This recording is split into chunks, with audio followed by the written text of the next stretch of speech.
각 분야 전문의와 함께하는 시간 데일리 건강입니다. 오늘은 치과 의사 정하중 원장과 함께하겠습니다. 안녕하세요. 안녕하세요. 네, 제가 준비한 주제는 생애 주기별 치과 질환입니다. 아기가 태어나서 모유나 분유를 끊는 시점부터는 음식을 씹어 소화를 해주어야 합니다. 즉, 저작을 통한 영양분 흡수가 시작되는 시기이므로 치아의 역할은 굉장히 중요하다고 할 수 있습니다. 그렇기 때문에 건강한 치아를 노년까지 유지하기 위해서는 어느 특정 기간의 치아 관리가 중요하기보다는 유년 시절부터 일상생활 속에서의 체계적인 치아 관리 습관이 중요하다고 할 수 있습니다. 그렇지만 각 주기별로 구강 관리도 중점적으로 관리할 내용이 조금씩은 바뀌게 됩니다. 주기별의 치아 질환과 관리 방법을 잘 알고 계신다면 우리가 흔히 말하는 2080, 즉 20개의 건강한 치아를 80대까지 가져갈 수 있을 것입니다. 네, 그렇기 때문에 생애 주기별로 어떤 점을 주의해서 관리를 해야 하는지, 그리고 어떤 질환에 노출되기 쉬운지 알아가시면 좋을 것 같은데요. 그 생애 주기별로 잘 걸리는 치과 질환이 있긴 한데 그 시기, 그 주기에 맞춰서 꼭 그 질환이 걸리는 건 아닌 거죠?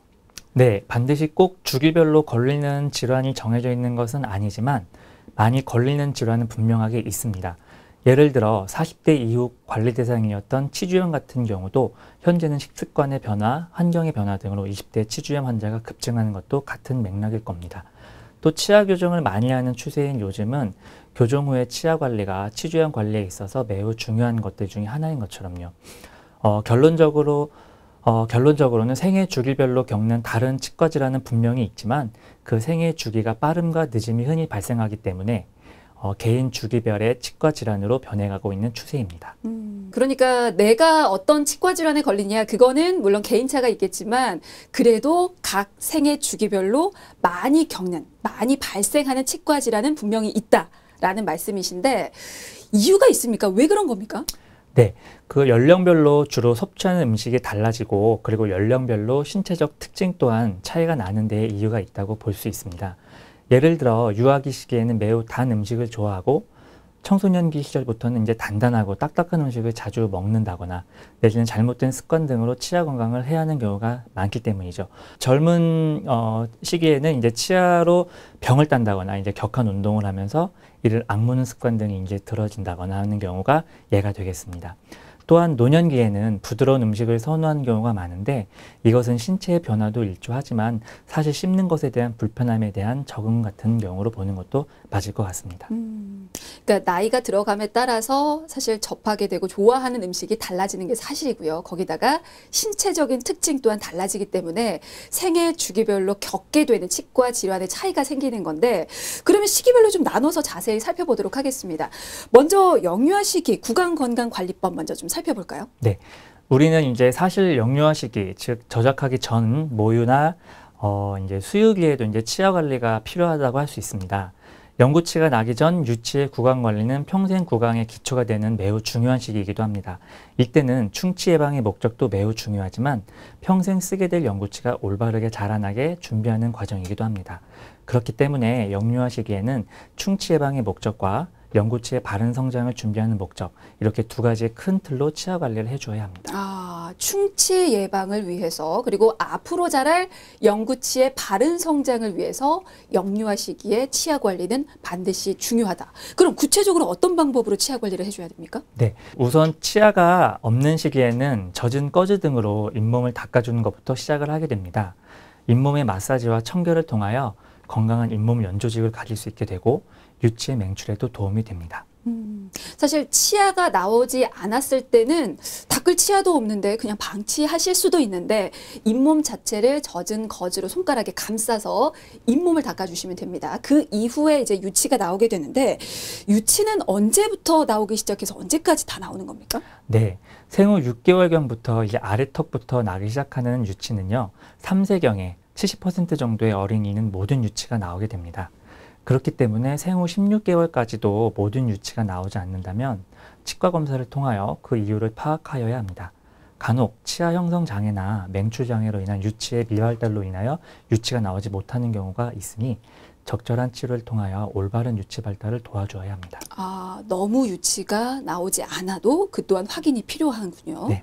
알겠습니다. 그리고 영유아는 사실 너무 어린 시기여서 이때 구강 건강을 해칠 만한 어떤 요인이 있을까 싶기도 한데요. 있습니까, 혹시? 네, 그렇습니다. 영유아 시기에 잘못된 습관으로 인하여 치료가 필요한 경우 꽤 많다고 할 수 있습니다.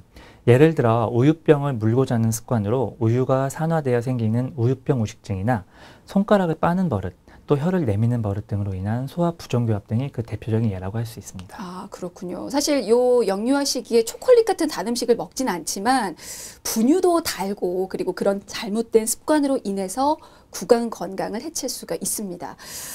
근데 사실 유치는 어차피 빠질 치아잖아요. 그래서 관리를 안 하실 수도 있는데 그럼에도 불구하고 꼭 관리가 필요한 거죠. 네, 맞습니다. 어차피 빠질 치안이 괜찮겠지 하며 그냥 방치할 경우는 영구치의 돌출 공간이 부족해져서 뻐드렁니 또는 영구치의 미발달이 이루어질 수 있습니다.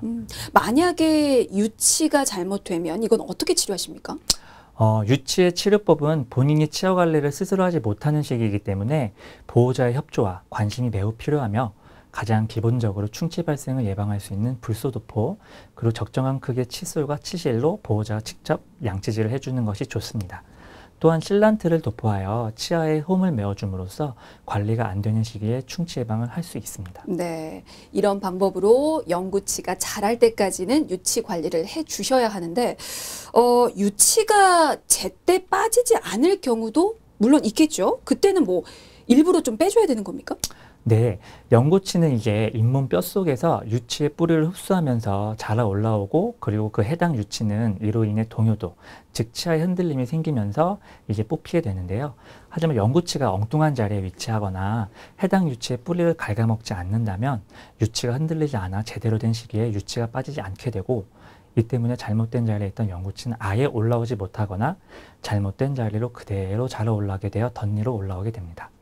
그러므로 유치가 제대로 된 시기에 흔들리지 않는다면 정확한 원인과 해결을 위해 치과를 꼭 내원하셔야겠습니다. 그렇군요. 그러면 어떻게 보면 유치 관리를 해야 하는 이유가 영구치 때문일 수도 있겠다라는 생각도 드는데요. 어떻습니까? 네, 맞습니다. 유치의 관리는 매우 중요한데요. 단순하게 빠지는 치아가 아니라 영구치가 바로 자리 잡을 수 있게 길잡이 역할을 해주기 때문입니다. 유치의 조기 탈락은 영구치열에 좋지 않은 영향을 주며 유치의 심각한 충치가 치근단념까지 진행될 시에는 영구치에도 악영향을 줄 수 있습니다. 치근단념은 어떤 상태를 말씀하시는 겁니까? 네, 치근단염이란 쉽게 말해서 치아의 뿌리 끝에 염증이 생긴 경우를 말하는 건데요. 네. 심해지면 염증이 잇몸 뼈를 녹이기 때문에 방사선 사진으로 보면 염증 부위가 좀 거먹해 보이는 경우가 있는데요. 하지만 통증이 있는 경우도 있고 없는 경우도 있기 때문에 자각 증상만으로는 판단할 수가 없습니다. 그래서 치료 시기를 놓치고 심해지는 경우가 있기 때문에 반드시 주의하셔야 합니다. 네, 그러니까 유치더라도 충치를 방치했을 때 이렇게 치근단염처럼 치아 뿌리 끝에 염증이 생길 수도 있고 그로 인해서 영구치에 악영향을 미칠 수도 있기 때문에 꾸준히 관리하고 또 썩으면 유치더라도 치료를 받으셔야 하는데요. 사실 성인도 꾸준히 구강검진 받잖아요. 네, 영유아는 어떨까 싶습니다. 사실 영유아도 별다른 이상이나 문제가 없더라도 주기별로 꾸준히 건강검진, 그러니까 구강검진은 받아야 하는 거죠? 네, 맞습니다. 영유아 구강검진은 이제 총 3회에 걸쳐 시행을 하게 되는데요. 생후 18개월부터 29개월 사이, 그리고 41개월에서 53개월 사이, 그리고 54개월에서 65개월 사이 이렇게 총 3회에 걸쳐 본인 부담금 없이 무료로 구강검진을 받을 수가 있습니다. 만 2세 전후의 경우에는 유치열이 완성되는 시기이기 때문에 꼼꼼하게 치아 상태를 살펴볼 필요가 있으며 만 4세 전후 나이에는 유치열이 완성하게 되어 그 저작작용이 일어남으로써 충치가 가장 활발하게 발생하는 시기이기도 합니다. 그렇기 때문에 주의가 반드시 필요하고요. 또한 만 5세 전후에는 유치가 빠지고 영구치가 맹출하기 시작하는 시기이므로 충치뿐만 아니라 영구치의 개수나 위치도 미리 확인해야 하는 중요한 시기라고 할 수 있습니다. 이러한 시기는 개인차가 있어 치아가 나는 시기, 그리고 순서가 다를 수도 있으므로 정기적인 구강 검진을 받아 건강한 구강 상태를 유지할 수 있도록 하는 것이 매우 중요하다고 할 수 있습니다. 네, 뭐 사실 영유아는 스스로 혼자 치과를 갈 수 없는 시기이기 때문에 요 주의사항은 꼭 보호자께서 잘 기억을 해 두셔야 될 것 같습니다. 자, 그 다음 청소년기로 좀 넘어가 보겠습니다. 청소년기는 공부하느라 좀 바쁠 시기인데 이때도 구강 관리 소홀히 하면 안 되는 거죠? 네, 맞습니다. 청소년기에는 영구치가 이제 모두 나오고 턱뼈가 완성 단계에 이르는 그 턱뼈의 성장이 완성되는 이런 단계인데요. 이때부터는 이제 성인에 준하는 구강 관리를 해야 합니다. 특히 청소년기에는 질풍노도의 시기이기도 하지만 구강 관리에서도 질풍노도를 함께하는 그런 시기이기 때문에 부모님의 관심과 치과 검진의 생활을 이루어야 합니다. 특히 이 시기에는 턱관절 질환이나 이제 치주 질환 여부, 그리고 사랑니의 유무와 맹출 경로 등을 확인하는 것이 매우 중요합니다. 또한 부종교합 등의 구조적인 문제가 있다면 치아 교정을 통하여 바로잡는 시기도 될 수 있을 것입니다. 아, 치아 교정을 성인이 되기 전에 그러니까 이 청소년기에 시작을 해도 됩니까? 네, 맞습니다. 이 질문은 아까 앞서 이야기한 유치의 적정 시기 발치와도 연관이 있다고 볼 수 있는데요. 유치가 제때 빠지면서 영구치가 직접 적절한 위치에 바로 나와준다면 교정 치료가 필요 없겠죠. 근데 이미 영구치의 위치가 덧니 위치에 자리 잡거나 뼛속의 깊은 곳에서 자리 잡느라고 나오지 못하는 경우에는 교정적인 방법으로 치아 위치를 잡아줄 수밖에 없습니다. 그리고 유치가 너무 촘촘히 났다거나 내지는 턱의 열성장, 즉 성장이 너무 느리게 되면 영구치가 자라나올 공간이 충분치가 않기 때문에 이 또한 덧니가 발생할 수밖에 없는 환경이므로 이러한 경우에도 청소년기의 교정이 필요하다고 할 수 있습니다. 그 어떤 분들은 사실 교정 치료는 성인이 된 이후에 해야 된다고 말씀을 하시는 분들도 더러 계시는데 그렇지가 않군요. 그러면 어떤 경우에 그 청소년기에 교정 치료를 좀 고려해 봄직합니까? 어떻습니까? 네, 이제 치열이 고르지 못하다거나 옆에서 봤을 때 턱이나 입이 좀 나와 보이는 경우, 이런 경우는 이제 청소년들이 치과 검진을 꼭 받아서 교정 치료의 적정한 시기를 놓치지 않길 바랍니다. 알겠습니다. 자, 이어서 성인 시기에 어떻게 구강 건강 검진을 받고 관리를 해야 하는지 그 방법도 좀 살펴보겠습니다. 근데 사실 성인 하면 너무나 긴 시기예요. 좀 쪼개야 되지 않을까 싶은데 좀 나눠볼까요, 일단은? 네. 일단 청소년기를 지나 20대, 30대의 청년기에는 잇몸관리의 기초를 잡는 시기라고 할 수 있습니다. 40대 이후의 중장년층부터는 본격적으로 잇몸병이 진행되는 시기입니다. 이전 시기까지 발생하던 충치는 좀 줄어들 수 있지만 노화에 따른 치조골의 흡수, 그로 인해 잇몸이 내려가게 되면 치아가 길게 보이는데 이러한 치주염 증상이 생기게 됩니다. 치주염이 생기게 되면 음식물도 치아 사이에 잘 끼게 되어 충치로 진행될 수도 있고 또 치주염 관리는 이렇게 매우 중요하다고 볼 수 있습니다. 네, 그러니까 40대 이후 중장년층이 되면 사실 노화도 신경을 쓰기 때문에 체계적으로 좀 구강 관리를 더 해야 하지 않을까라는 생각도 드는데 어떻습니까? 네, 맞습니다. 이때는 모든 치아의 원성 회복이 아닌 건강한 몇 개의 치아를 오랫동안 유지하기 위해 체계적인 관리가 필요한 시기입니다. 20세 이후부터 1년에 한 번씩 보험 적용이 가능한 스케일링 외에도 치주 스케일링, 그리고 잇몸 치료 등을 병행해서 관리하는 게 중요하며 본인에 맞는 구강용품, 예를 들면 물로 치아 사이를 제거하는 워터픽이나 구강 세정제, 그 다음에 치실, 치간 칫솔 등을 본인의 구강 상태에 맞게 적절하게 선택하여 구강 관리에 함께 사용하여야 합니다. 네, 사실 이 시기에 구강 관리를 잘 하셔야 노년기에 훨씬 고생을 좀 덜 하시지 않을까 싶은데요. 노년기에 겪을 수 있는 자주 겪는 치과 질환하면 어떤 게 있습니까? 네, 일단 노년기부터는 치과 질환만으로 국한되기보다는 복합적인 질환으로 나타나게 되는데요. 치과 질환으로 인하여 이제 저장력이 떨어지고 이로 인해 소화력까지 떨어지게 되면서 위장장애나 영양 불균형 등이 오게 됩니다. 이렇게 되면 전신 상태가 저하되고 어르신들에게는 치명적일 수 있기 때문에 중장년층부터의 치주 관리가 노년기의 전신 건강까지 중대한 영향을 미친다고 할 수 있습니다. 또한 한 번 시작된 치주 질환은 좋아지는 것보다는 상태가 더 나빠지지 않게 하는 게 더 포커스에 맞춰져야 되기 때문에 언제부터 치주 관리를 하느냐가 사실 노년기의 잇몸 상태의 결과로 나타날 수 있다고 할 수 있습니다. 네, 사실 노인들은요, 치아 건강뿐만이 아니고 전체적으로 노쇠해지기 때문에 복용하는 약도 늘고 뭔가 치료받기가 더 어렵고 복잡해질 것 같아서 더 주의할 사항이 있을 것 같은데요. 알려주시죠. 네, 전반적인 이제 인체 노화로 인해서 면역력도 약화되고 그리고 회복력 또한 약해진 상태이기 때문에 치료가 성공적이더라도 유지가 매우 어려운 경우가 있습니다. 이렇기 때문에 무리한 치료보다는 전체적인 구강의 상태를 고려하여 건강하게 유지 가능한 치아를 최대한 살리는 것에 포커스를 맞추고 그리고 부족한 부분들은 임플란트나 내지는 보철물들을 통하여 기능을 회복하게 해주는 게 좋습니다.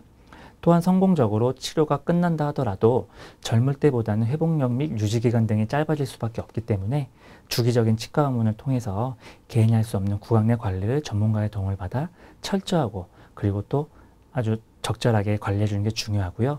만성질환 등의 꾸준한 관리도 함께 병행되어야 한다고 볼 수 있습니다. 네. 사실 저도 늙어가는 중이고 노년기는 또 언젠가 찾아올 거기 때문에 여기서 사실 중요한 포인트는 이게 아닌가 싶습니다.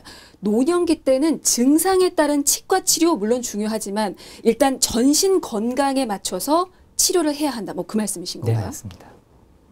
이때는 단순하게 이제 치과 질환은 치과 질환만으로 끝나는 게 아니고 정신병력과 함께 고려되어야 하는 시기입니다. 치과 질환 단독으로 접근할 게 아니라 종합적이고 전신적인 상황을 고려하여 복합적인 관리가 들어가야 되는데요. 충분한 영양 공급, 그다음에 수분 섭취 이런 것들과 함께 적절한 운동 등을 통해서 건강 상태를 적절하게 유지해 주는 것이 치아 건강에도 중요하다고 볼 수 있습니다. 네, 알겠습니다. 자, 오늘은 생애 주기별 내가 어떤 치과 질환을 자주 겪을 수 있는지 어떤 방법으로 구강 건강을 지켜야 할지에 대해서 살펴봤습니다. 지금까지 치과의사 정하중 원장이셨습니다. 말씀 감사합니다. 네, 감사합니다.